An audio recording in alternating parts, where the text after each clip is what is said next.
और समस्त उपासकों से प्रार्थना है उतना ही प्रसाद जिसको आप चाट कर पा जाएं, एक भी दाना पत्तल में या आपके पात्र में बचना नहीं चाहिए। अगर उच्छिष्ट आपने अपमानित किया, डस्टबिन में फेंक दिया, तो तुम्हारी उपासना गई। कुछ हृदय में नहीं, केवल खाओ पियो शरीर सजाओ। मान लो हमारी प्रार्थना। हमने गुरुजनों को देखा, महापुरुषों, एक अगर महाप्रसाद का दाना नीचे गिर गया तो उसे उठा के मुख में पाया और फिर हाथ धोकर वहां ऐसे करके ऐसे लगाया। प्रसाद की महिमा।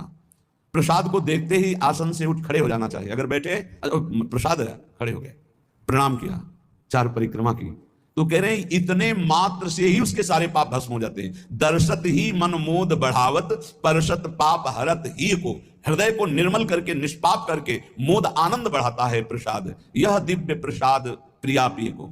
और प्रसाद पाने वाले का शरीर छूटे तो प्रभु को प्राप्त होता है। मान लो हमारी अंतिम समय भगवती स्मृति लोप हो गई है, दुख के कारण इतना भीषण पीड़ा है, हमारे उदर में सदैव प्रसाद रहा, इसलिए भगवत प्राप्ति होगी। इसीलिए कहा है अगर आप बाहर भी हैं और आपको जल पीना है या कुछ भी पाना है तो एक क्षण हाथ में लेकर प्रभु का ध्यान कीजिए, अपने इष्ट देव का। जय राधा वल्लभ लाल की, जय हरिवंश महाप्रभु की, जय गुरुदेव भगवान की।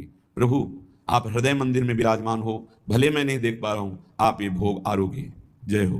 और बस पानी प्रभु को अर्पित कर। ये उस समय की बात है जब आपके पास समय नहीं, कहीं ऐसी यात्रा में है, ठाकुर जी पास नहीं है। अच्छा, अगर घर में है तो सांगोपांग भोग लगा करके ही प्रसाद पाएं।